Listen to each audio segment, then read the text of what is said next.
বাবা রাস্তা দিয়ে আসে, সন্তানের মুখের দিকে তাকায়, এই বুঝি আমার সন্তান 3টা বছর পরে একটা বার আমারে বাবা বলে ডাকবে। মা সন্তানের মুখের দিকে তাকায়, এই বুঝি আমার কলিজার টুকরা সন্তান কয়েক বছর পরে আমারে মা বলে ডাকবে। শয়তানের সন্তান এমন নাফরমান হয়ে গেছে, শয়তানের ধোঁকায় পড়ে মার মুখের দিকে তাকায় না, বাবার সঙ্গে রাস্তায় দেখা হলে আরেক দিকে মুখ ফিরে তাকায়। যুবক এমন যারা আছেন, আল্লাহর নামের কসম করে বলি, আল্লাহ তাআলা বলছেন ফালা তাকুল্লাহুমা উফফি ওয়ালা তানহারহুমা, তোমার কোন ব্যবহারে তোমার মা তোমার বাবা যদি তার জবান দিয়ে উফ শব্দটুকু উচ্চারণ করতে যতটুকু দেরি, তুমি ধ্বংস হতে অতটুকু তোমার দেরি হবে।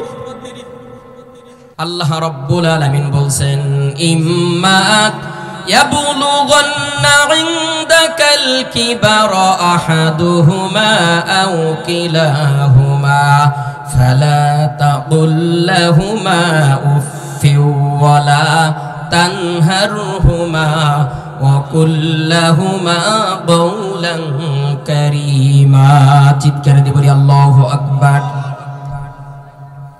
আল্লাহ রাব্বুল আলামিন বলছেন তোমরা তোমাদের মা এবং বাবা দুইজনকেই যদি পেয়ে যাও, তাদের সাথে এমন কোন আচরণ করবে না যেন তারা তাদের জবান দিয়ে উফ শব্দটুকু বাহির করে। এমন কোন বেদনাদায়ক, এমন কোন কষ্টদায়ক আচরণ তাদের সাথে করবে না, কারণ তারা যখন বৃদ্ধ বয়সে উপনীত হয় তারা ছোট্ট মাসুম বাচ্চার মতো হয়ে যায়। প্রিয় বন্ধুগণ আমার, আল্লাহ রাব্বুল আলামিন কুরআনুল কারীমে বলছেন وَقَضَى رَبُّكَ أَلَّا تَعْبُدُوا إِلَّا إِيَّاهُ وَبِالْوَالِدَيْنِ إِحْسَانًا। ওয়া মানে এবং কদ মানে আমি ফয়সালা করেই দিয়েছি। কদ মানে কি? ফয়সালা করে দেওয়া। কার ফয়সালা? আল্লাহর ফয়সালা। আল্লাহর ফয়সালার পরে আর কোন সিদ্ধান্ত চলবে? কথা বলেন, চলবে? কি সিদ্ধান্ত দিলেন তিনি? তিনি বলছেন আমার সিদ্ধান্ত হলো আল্লাহ তা'বুদু ইল্লা ইয়াক, বান্দা তুমি দাসত্ব করবে, আমি আল্লাহর গোলামি করবে। আমি আল্লাহ, আমার দাসত্ব আমার গোলামি করার পরে তুমি যদি মুমিন হয়ে থাকো, তোমার নৈতিক দায়িত্ব হলো ওয়াবিল ওয়ালিদাইনি ইহসানা, অবশ্যই অবশ্যই তোমাদের পিতামাতার প্রতি সদয় আচরণ করতে হবে, তাদের সাথে ভালো আচরণ করতে হবে। রাইসুল মুফাসসিরিন ইবনে আব্বাস রাদিয়াল্লাহু তাআলা আনহু বলেন আল্লাহ তাআলার নৈকট্য লাভ করার সব থেকে বড় পন্থাই হলো পিতা মাতার খেদমত করা। এটা ছাড়া অন্য কোন পন্থা আছে আমি আব্বাসের আর জানা নাই। কি দারুণ কথা বললেন যে পিতা মাতার খেদমতের মাধ্যমে আল্লাহ তাআলার নৈকট্য লাভ করা ছাড়া অন্য কোন পন্থা আছে এটা আমার জানা নাই। প্রিয় ভাইয়ের আমার, আপনি 5 তলা একটা বিল্ডিং করার জন্য মনস্থ করেছেন, সিদ্ধান্ত গ্রহণ করেছেন। আপনি যদি ভিত ফাউন্ডেশনটা যদি দুর্বল করেন, তাহলে কি বিল্ডিং দাঁড়াবে নাকি ধসে পড়বে? কথা বলেন। আপনি যদি ফাউন্ডেশনটা মজবুত করে না করতে পারেন, আপনি প্রথম তলার ছাদ দেওয়ার সাথে সাথেই কিন্তু ধসে পড়বে। মুফাসসিরিনে কেরাম বলছেন আল্লাহর নৈকট্য লাভ করার প্রথম নাম্বার ভিত ফাউন্ডেশনটাই হলো তোমার পিতামাতার খেদমত করতে হবে। পিতামাতার খেদমত কেন করবেন প্রিয় কলিজার টুকরা ভাইয়ের আমার? আমরা যখন মাতৃগর্ভে আসলাম, আমাদের মায়ের আমাদের জন্য কতটা কষ্ট করলেন।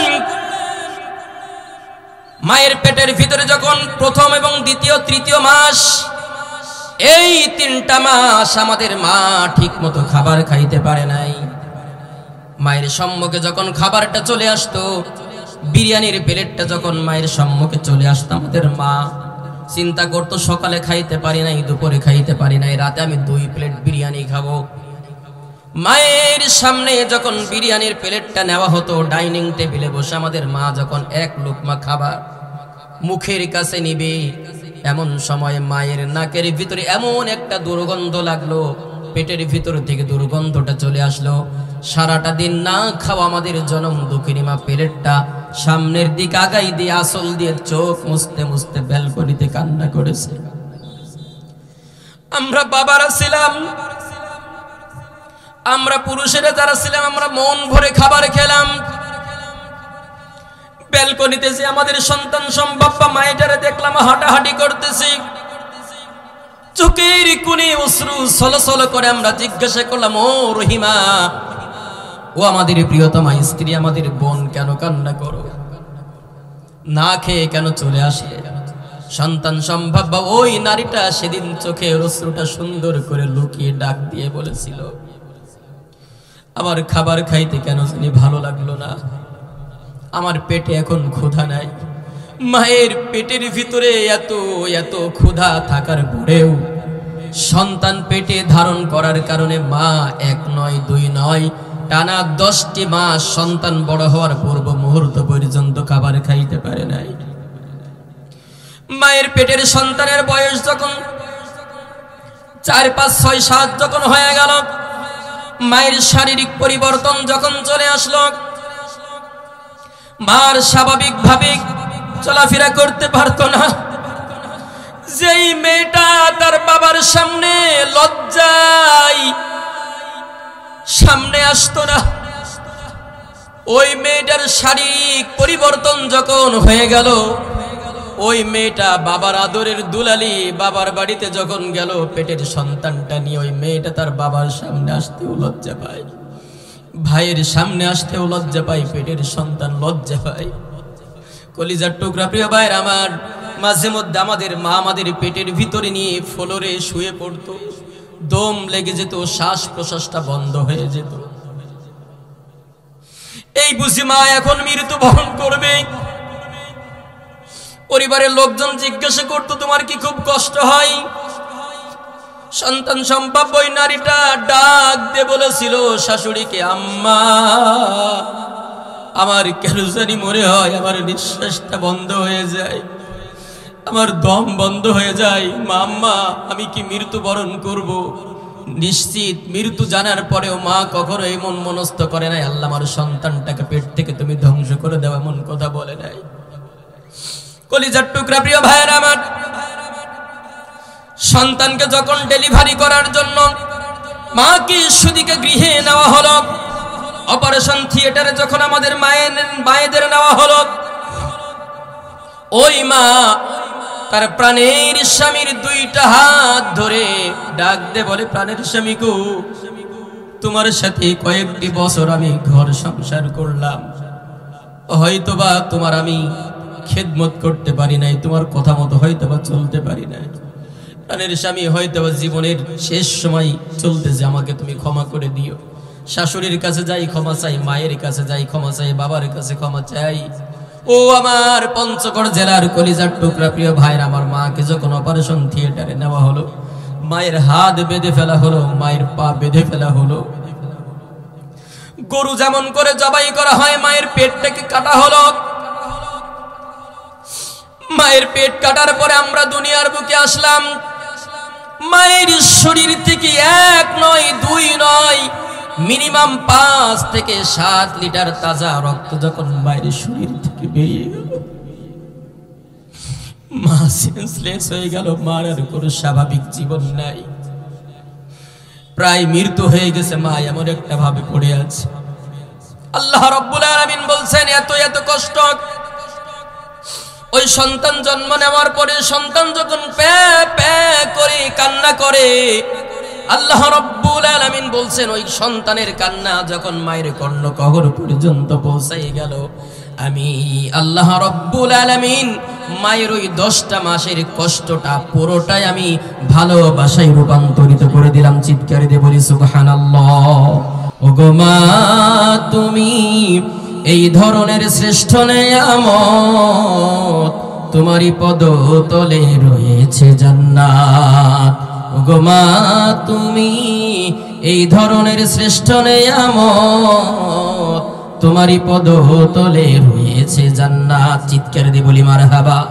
প্রিয় ভাইরা আমার, আমাদের বাবাদের কথা যদি বর্ণনা করি, আমাদের গরিব বাবারা পরের জমিনে জম দিয়ে কামলা দিয়ে আমাদেরকে মানুষ করে। এই তো 2024 সন জুলাই বিপ্লবের পরে চিরির বন্দরের একটা হোটেলে খাওয়ার জন্য আমি আমার ড্রাইভারকে বললাম, ভাই এখানে দাঁড়াও। রাত্র গভীর হয়ে গেছে, তখন রাত প্রায় 12টা বা 12:30 বাজে, এরকম আনুমানিক শীতের রাত। ড্রাইভারকে বললাম, ভাই এখন যেহেতু আর অন্য কোথাও হোটেল আমি খোলা পাবো না, এখান থেকে একটু খাওয়া দাওয়া করে নেই। রিক্সা থেকে একটা 45-50 বছরের বয়সের একজন বাবা নেমে আসলো। নামার পরে হোটেলে ডাক দিয়ে বলল, আমারে 2টা সিঙ্গাড়া দাও। লোকটা দেখলাম বেসিং থেকে হাত ধুয়ে আসলো, টিস্যু দিয়ে হাতটা মুছে নিল, 1 গ্লাস পানি নিয়ে ওই রিক্সা চালক বাবা মুখে 2-3 বার দেওয়ার পরে পানির গ্লাসটা শেষ করলো। আমার পাশের টেবিলে খাইতেছে, হঠাৎ করে লক্ষ্য করে দেখলাম পিরিচটা হাতে করে নিয়ে হোটেল মালিকের কাছে ডাক দিয়ে বলতেছে, ভাই সিঙ্গাড়া 2টা খাবো না, রেখে দাও, আমার একটা রসগোল্লা মিষ্টি তুমি দাও। আমি লক্ষ্য করে দেখলাম ওই লোকটা হাত ধুয়ে আসলো, গ্লাসের পানিটা খেলো, সিঙ্গাড়াটা না খেয়ে আবার ফেরত দিয়ে রসগোল্লা রস মিষ্টি চাচ্ছে, কারণটা কি?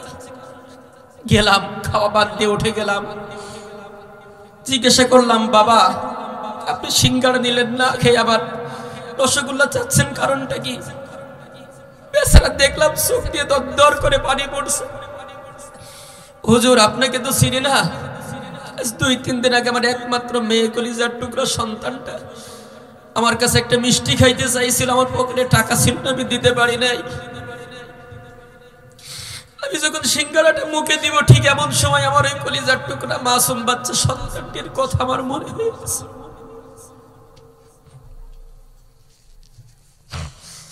আমি বাবা হয়ে কিভাবে খাই? ডাকলাম, মনে হলো আমার বাবার কথা, আমার মায়ের কথা মনে হলো। আমি নিজেও তো গরিব পরিবারের সন্তান ছিলাম, আমার বাবাও ঠিক হয়তো এইরকম কষ্ট করে অনেক কিছু ত্যাগ করে আমাকে মানুষ করেছে।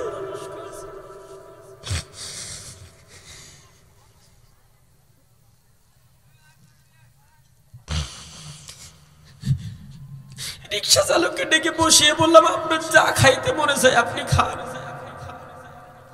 দুপুরে খাইছেন বলে, হুজুর অল্প একটু ভাত খেয়েছিলাম, হাঁসের মাংস দিয়ে তাহলে খাওয়াইলাম।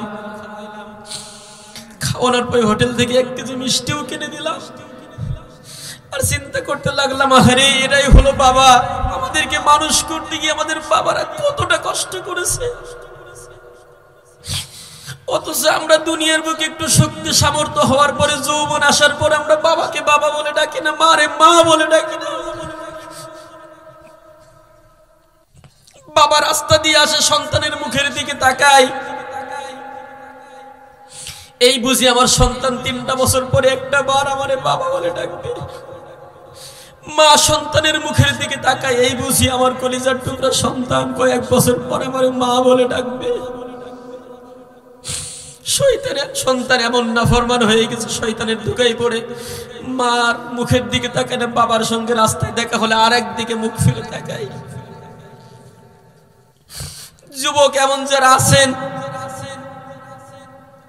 আল্লাহর নামের কসম করে বলি, আল্লাহ তাআলা বলছেন, ফালা তাকুল্লাহুমা উফফি ওয়ালা তানহারহুমা। তোমার কোন ব্যবহারে তোমার মা তোমার বাবা যদি তার জবান দিয়ে উফ শব্দটুকু উচ্চারণ করতে যতটুকু দেরি, তুমি ধ্বংস হতে অতটুকু তোমার দেরি হবে। তুমি তাহাজ্জুদ পড়তে পারো, হজ করতে পারো, যাকাত দিতে পারো, এত কিছু তুমি করতে পারো, কিন্তু তোমার পিতামাতা যদি তোমার প্রতি অসন্তুষ্ট থাকে, আল্লাহর কসম করে বলি, তোমার ওই হজ তোমাকে জান্নাতে নেওয়ার পরিবর্তে তোমাকে জাহান্নামে নিবে। তুমি মৃত্যুবরণ করার পরে তুমি কাবার গ্লাভ ধরে কান্না করতে করতেও যদি মৃত্যুবরণ করো, তোমার কবরটা যদি রাসূলুল্লাহ এবং আবু বকর এই দুই জান্নাতি কবরের মধ্যবর্তী স্থানেও যদি তোমার কবর দেওয়া হয়, বিশ্বাস রাখতে পারেন, আল্লাহর নামে শপথ করে বলছি, এই দুই জান্নাতি কবরস্থানের মধ্যবর্তী কবরস্থান দিয়ে পিতামাতার অবাধ্য সন্তানের কবর দিয়ে জাহান্নামের আগুন দাও দাও করে জ্বলবে, কোনো সন্দেহ নাই। পিতামাতার অবাধ্য হয়েন না। যারা মারে মা বলে ডাকেন না, বাবারে বাবা বলে ডাকেন না, আজকে রাত 12:30 প্রায় বাজতে আসলো, মায়ের পাটা জড়িয়ে ধরেন, বাবার পাটা জড়িয়ে ধরেন, আব্বু বিয়াদবি করেছি তোমার সাথে, আমারে ক্ষমা করে দাও। মা বিয়াদবি করেছি, তোমারে মা বলে ডাকি নাই, ক্ষমা করে দাও। তুমি যতক্ষণ আমারে ক্ষমা না করবে আমি তোমার পাটা ছাড়বো না। তোমার মা তোমার বাবা যদি আজকে ক্ষমা করে দেয়, বিশ্বাস করেন প্রিয় ভাইয়ের আমার, আজকে থেকেই তোমার ভাগ্যটাকে আল্লাহ রাব্বুল আলামিন ভালো করে দিবেন। এজন্য পিতামাতার সাথে কখনো গাদ্দারি করবেন না, পিতামাতার সাথে কখনো খারাপ আচরণ করবেন না। আল্লাহ রাব্বুল আলামিন আমাদেরকে বলছেন, ফালা তাকুল লাহুমা উফফিন ওয়ালা তানহারহুমা ওয়া কুল লাহুমা কাওলান কারীমা واخفض لهما جناح الذل من الرحمة وقل رب ارحمهما كما ربياني صغيرا। তোমার পিতামাতা বার্ধক্যে যখন পৌঁছিয়ে যাবে, ধমকের সাথে তাদের কথা বলবে না, এমন আচরণ করবে না তারা যেন তাদের জবান দিয়ে উপ শব্দটুকু উচ্চারণ করে। হে তরুণ, হে যুবক, মনে রেখো তোমাদের আচরণটা তোমাদের বৃদ্ধ এবং বৃদ্ধা পিতামাতার প্রতি কেমন হবে। তোমাদের আদবের সর্বোচ্চ ডানাটা তোমাদের পিতামাতার পায়ের নিচে বিছিয়ে দিতে হবে, ঘোষণা দিয়েছেন কে? এরপরে পিতামাতা যখন মৃত্যুবরণ করবে, আল্লাহ রাব্বুল আলামিন বলছেন, আমার বান্দা, ও মৃত পিতামাতার সন্তানেরা শুনে নাও, যখন তোমাদের পিতামাতা ওই কবরের ভিতরে শায়িত হয়ে যাবে, কবরের পাশে দাঁড়িয়ে যাও, দুহাত প্রসারিত করো আর ডাক দে বলো, রব্বিরহামহুমা কামা রব্বায়ানি সগীরা। যারা জানেন সকলে পড়েন, রব্বিরহামহুমা কামা রব্বায়ানি সগীরা। পরওয়ারদিগার রব্বুল আলামিন, আয় আল্লাহ তাআলা, আমাদের পিতামাতা এই ছোট্ট বেলায় আমাদেরকে কত কষ্ট করে লালন পালন করেছেন, ভালোবাসা দেখিয়েছেন। রব্বুল আলামিন আমাদের পিতামাতাকে তোমার রহমতের কোলে উত্তোলন করে নাও এবং তাদের কবরটাকে তুমি জান্নাতের টুকরায় পরিণত করে দাও। চিৎকার দিয়ে বলি সুবহানাল্লাহ। সন্তান দোয়া করতে যতটুকু দেরি, আল্লাহ তাআলা বলছেন, কোন সন্তান যখন তার পিতামাতার জন্য আমি আল্লাহ তাআলার কাছে দুহাত প্রসারিত করে দোয়া করতে থাকে, ওই সন্তানের দোয়া আমি আল্লাহ তাআলা, ওই সন্তানের চোখের পানিকে আমি আল্লাহ তাআলা ফিরাই দিতে পারি না। দোয়া করতে যতটুকু দেরি, আমি আল্লাহ তাআলা কবুল করতে অতটুকু দেরি করি না। তাহলে দোয়া করবেন তো, পিতামাতার সাথে ভালো আচরণ করবেন তো।